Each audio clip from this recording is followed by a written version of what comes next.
The hospital room was too bright, too sterile. The steady beep of the monitor was the only sound marking the passage of time in what felt like an eternal moment. My sister, Amelia, lay in the bed, pale but smiling, her hand clutching mine.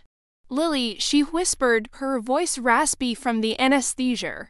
"You saved me. How can I ever thank you?" I squeezed her hand, the pain in my own side a fresh, sharp reminder of the surgery we'd both just undergone. "You're my sister. You don't have to thank me." It was the truth from the moment the doctors said she was in renal failure, that a transplant was her only chance. There was never a question. I was a match, a perfect match. Our parents, gone in a car accident years ago, would have wanted this.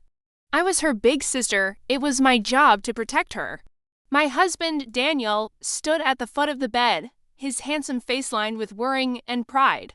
He came over and kissed my forehead. "My two brave girls," he murmured.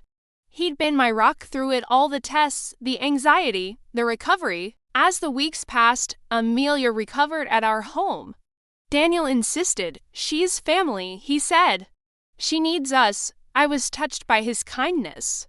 I'd make her favorite soups, help her walk in the garden, and we'd watch old movies, just like we did as kids. It felt, for the first time since our parents died, like we were a real family again.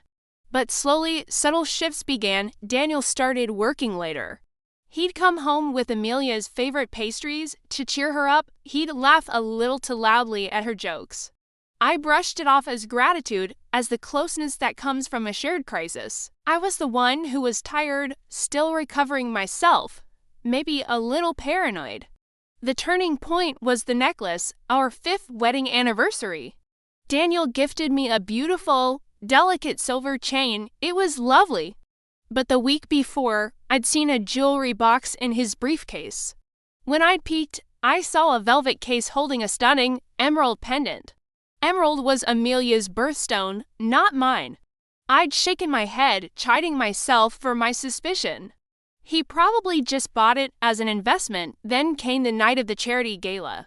I was finally feeling strong enough to attend. I wore a gorgeous emerald green gown, a nod to my sister. I thought a celebration of her health.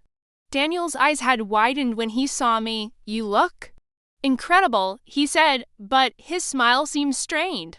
At the gala, I felt a wave of fatigue and went to the rooftop terrace for some air. The doors were slightly ajar. I heard their voices before I saw them, Daniel and Amelia. They were standing by the railing, the city lights glittering below them. "Can't keep doing this, Amelia. It's killing Lily, and it's killing me. Do you love her?" Amelia's voice was soft, pleading. "You know, I do, but this connection with you.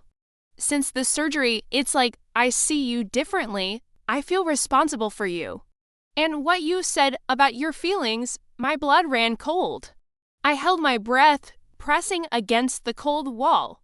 She gave me a part of her body, Daniel, Amelia said, and I could hear the tears in her voice.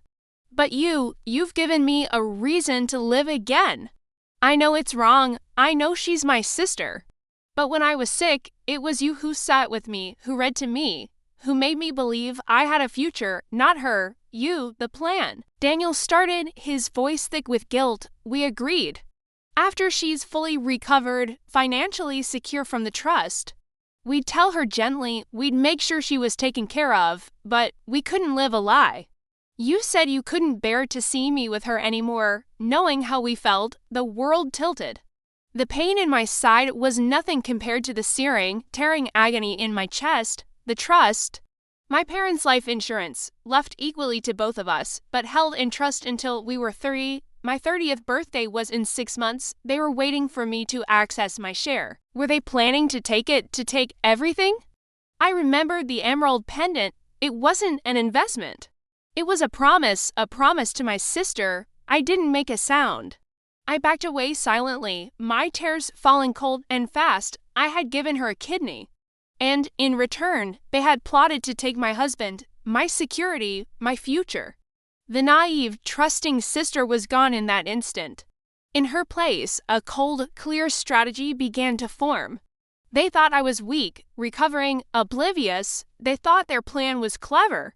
They had no idea I'd just become the most dangerous person in their lives. I became an actress of unparalleled skill. I smiled at breakfast when Daniel kissed my cheek. I hugged Amelia and told her how glad I was to see her color returning. I was sweetness and light, the grateful survivor, the devoted wife and sister. Inside, I was an architect of ruin. The first thing I did was quietly hire a private investigator, a discreet woman named Evelyn who specialized in marital and financial fraud. I need everything, I told her in a quiet corner of a public library. Every text, every email, every financial transaction. And I need to know about my sister's medical prognosis. Everything. Next, I saw my own doctor. The fatigue is just normal, right? I asked, letting my voice waver after the donation. My doctor, a kind older woman, patted my hand. It can be, Lily, but let's run some extra tests. And how is your stress? A life-changing event like this can impact mental health. I think I need to talk to someone, I said, letting a single tear fall. It wasn't hard to summon. With her referral, I began seeing a therapist, not because I was broken, but because I needed a documented record of my emotional distress for what was to come. Every session note was a brick in my legal fortress. Evelyn's reports began arriving. They were worse than I imagined. Financial, Daniel had been slowly siphoning small amounts from our joint account into a new, secret one. The cumulative total was already staggering. He'd also taken a second mortgage on our house without my signature forgery. Digital, the text messages were a romance novel of betrayal. Their plan was detailed. They would wait until my trust fund was released, then Daniel would file for divorce, citing irreconcilable differences and my emotional instability post-surgery.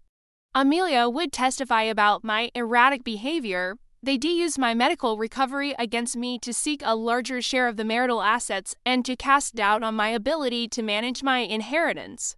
Medical, this was the grenade. Evelyn, through her contacts, obtained Amelia's full post-transplant prognosis. The kidney was functioning perfectly, but the report also noted her history of factitious disorder tendencies. She had a documented adolescent history of exaggerating or self-inducing symptoms for attention. Her initial renal failure was real, but the severity of her reported symptoms pre-transplant was flagged as potentially discordant with clinical findings. She had played up her suffering. To get my kidney, to get Daniel's sympathy, likely both. The pieces clicked together with a horrifying clarity.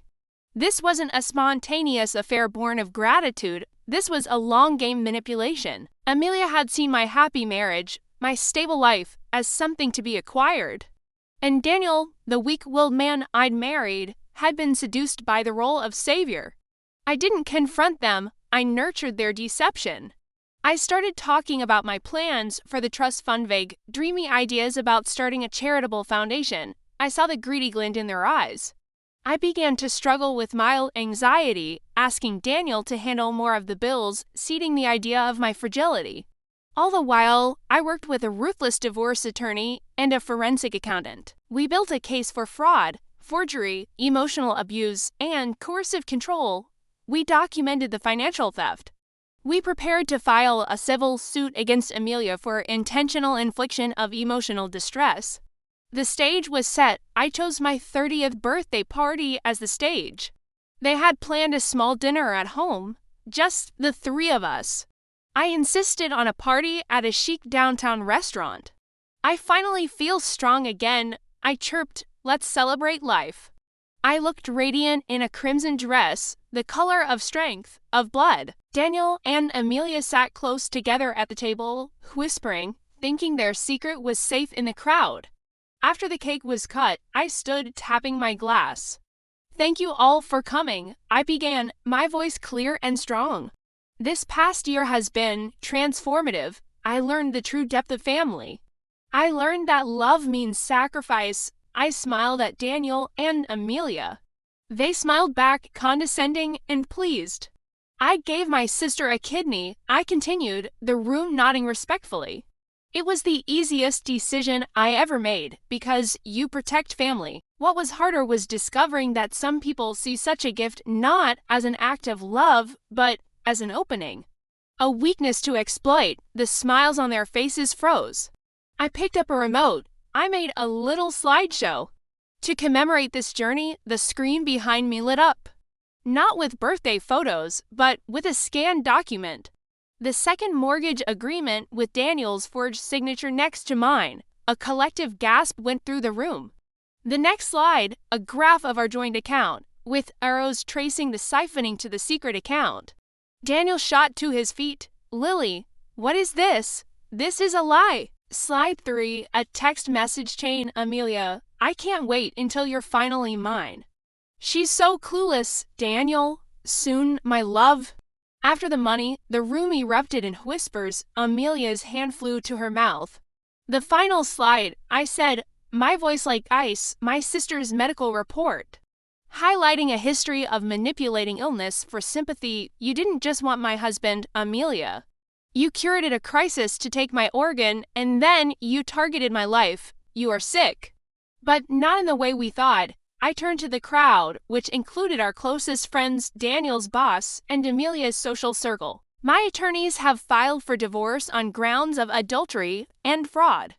The district attorney has the evidence of forgery. And you, Amelia, will be hearing from my civil attorney. A kidney is a gift. But the price for trying to steal the rest of me will be everything you have. I dropped the remote. It clattered on the floor in the dead silence. I looked at my husband of 5 years and the sister I had given a part of myself to save.